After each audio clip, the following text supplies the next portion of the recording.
doing a lot of development centres where we've actually given the reports before the feedback sessions. Is that what? And to me, it's about digesting everything. Not a huge amount of time, but they've digested stuff, they've had their reactions, they've gone through the whole change processing, isn't it? And when you get them, actually, what they are is actually they're not in any of the. You don't get passive defence, you don't get denial, you actually just get informed thought and critical issues, and actually then your conversation just goes up there. So that's really been my experience. With that, there's that pragmatic side, isn't there, which is internally, individuals will have so much time when it's part of a broader process. So there's something about making the most of the time. It is, actually, and I totally agree in terms of just having the information beforehand. Yes, there'll be reactions, yes, there may be some hotspots, but it's as long as we know there's always going to be a debrief, which is the whole purpose of the 360, then that's hand in hand. So I'm a complete advocate for before. I'm a complete advocate of before, and when I can't, I mean, so for example with the project I've worked on with you, which we do every year. Oh yes, you can't. Yes, and it's not full 360, but I generally then sit down with the person, have a bit of a chat with them about the context, what they want to get from it, you know, their feelings, and I then give them their report saying, I'm going to leave you to look at this on your own for some time. When you're ready, come and get me. Give a bit of points about what to look for, because I think it's just so, it's patronising and doesn't play, you know, you're communicating on your terms. If you walk them through a report, you're being a teacher, aren't you? I think it's interesting. Then what did you notice? What do you want to talk more about that's come out from this? You know, let them do it at their own speed. And I think coupled with that, and again, this goes back to one of the points I was going to make when Andrew was talking, it's about exercising judgment, isn't it? There's a link point in terms of just that judgment piece, which is if they have reacted because a judgment has been applied to include an adverse comment, then again, it's in the context of that debrief. But they've digested it, and if they've got stuck there, then it's kind of our, or the debriefer's responsibility to help them through that transition, or indeed focus on it because that is something that is part of perhaps a broader issue. So I do think there's something about exercising the appropriate judgment, but then giving the responsibility back. And on development programs, I've not been able to do it. You know, I've done things like give people their reports, and they have, you know, 20 minutes and over lunch to look at it, and they then go into a session where they work with a peer and coach each other. And I think to them, sometimes that coaching might be about action, other times it might be about helping the person how they're reacting to the report. So that coaching has to come in at the point the person's ready for it. It's not necessarily saying, right, wham, bam, after an hour's reflection, what are you going to do? Because some people aren't ready to talk about what they're going to do. Some people want to talk about how they feel about the feedback. And Any other different points of view on this particular question? I think it's much more realistic though to me about life, which is generally you don't get feedback and then you have to just like deal with it immediately in as far as, you know, really big issues. Actually it's much more about you get information, then you kind of think about it and you process it. How we work. You might talk to somebody else to actually say, you know, so to me I think when you just give it to them, it's much more mechanical. And you're in front of them, and actually you spend half your thing just explaining tiny little points, and so it's more natural. It's more natural. It's much more realistic. And if it's a well-designed report like yours are, so they are easy to understand. That makes a difference. Can I ask a question which is related to this, which is this potential piece of work that we might win? The HR director. It's part of the big leadership development programme, and he wants all of these senior leaders to get some sort of improvement. 360, it might be 180 or 270 feedback against the sort of core values of the organisation. So some sort of behavioural type feedback. His view is that it's a complete waste of time for people to be getting 360 feedback on a programme, because then they'll sit there and read it, and that's a waste of time having people on the programme reading it. So what he wants is expert psychologists to look at the 360 feedback report and write a one-page summary of the feedback. There's another process option there. Write a one-page summary of the feedback for these senior leaders, which they then get delivered on the programme. Do they see the report at all? Well, yes. I mean, I'm not saying that I'm an advocate. I'm just interested in people's reactions. It'd be interesting to see how that goes. And Any thoughts? I don't think that's treating them as grown-ups. No. Well, personally. I think my thought about that is if it was done, if you designed it using all your knowledge of how the 360 was designed, you went, okay, this client needs this done this way. If it was if the one page was created in the same spirit in which the report was created, it could work. It could work. We were talking about building coaching, targeted coaching questions. But I still think that data my sense is, from my experience, that if you give them the one pager on the programme, then I will immediately go to where does this come from, and I will want to see the report. So it won't satisfy them at that point in time. They'll, even if that one pager is useful, they will think, well, why are they saying this? What's the data? It's still an interpretation. They're not seeing the report. And they're not doing the work interpretation themselves. So in a sense, it's not. They're not. Yeah. They may not buy in as much because it's someone else telling them. For what sure. it I mean, is. my general thought on it is that it is the way it is because you found that's the best way to have it. Yeah. So the reason for them wanting that is so the motivation is to save time, or Yes. to get the maximum value out of the rest of the day Yes. that they're spending. Yes, absolutely. So I think there are all sorts of other options. There's other ways Giving of them a doing report that. in advance or giving them Yeah. a report at the end of the first day that they look at it overnight. It could still have an expert interpretation if that's what. Anyway, I mean, that was my instinctive reaction, but I'm not talking directly to him, I'm talking to, and he's a very, very opinionated, whimsical person from the report.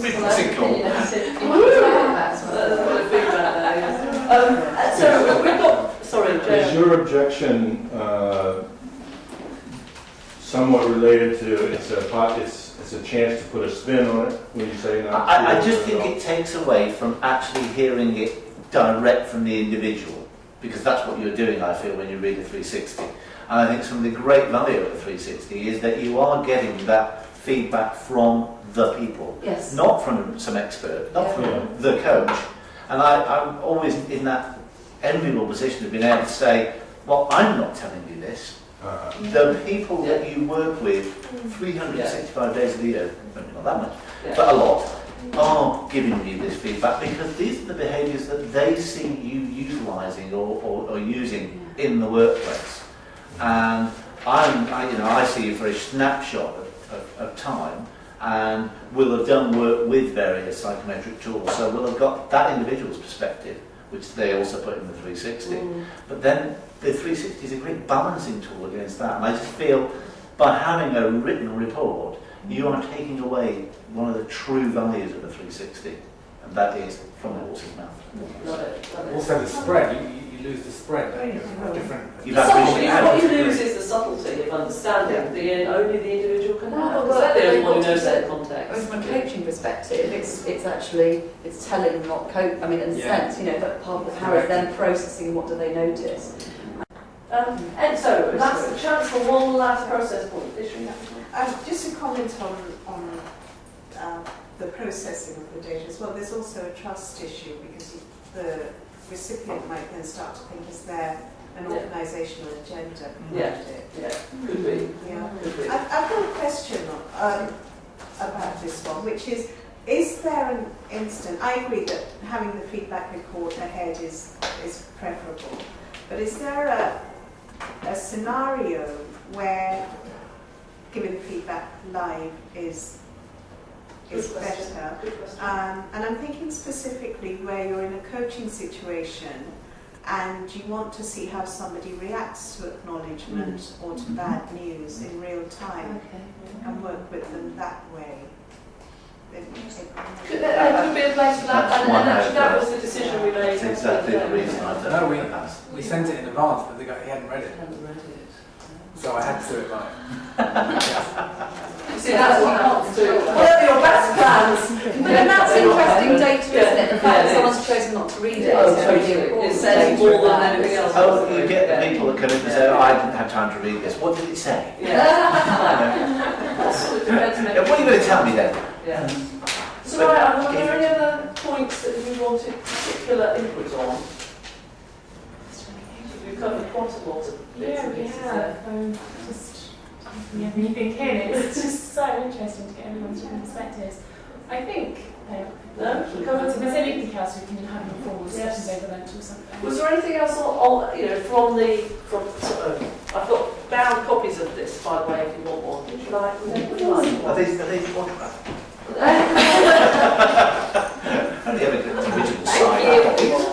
with our new branding and just I've got one I've printed out, so I've saved people. You've got one, you've got one, you've got one. Right, so any other points from that? Obviously, we could take comments, you know, on that. Actually, I take it to my clients. Do, yes. We did talk Feel about free to call it quite- scale. You talked about 1 to 5 scale. Oh, scale. Oh, What that is scale? Yeah, I wrote it, but if I went Scale. to quite different. Can we just have a few minutes on scale and then we'll break for a quick coffee?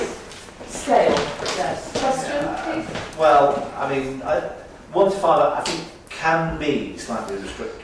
I've found a 1 to 7 has worked better Yeah. in some cases. Yes. I think it's given people that little bit more latitude Yeah, yeah. to be a bit more expressive about exactly where the person stands against a particular behaviour.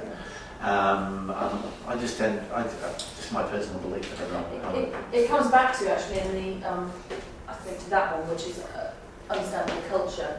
Because I know that from looking at various clients and how they approach it, it's part of the conversation that they will have with us as kind of experts that you have with them as experts yourself about the problems of embedding 360 in their organisation. So one particular client I'm thinking of is that they were worried about the quality of feedback they would get because everyone's been working with each other for the most part for many, many years. Their churn rate was so tiny.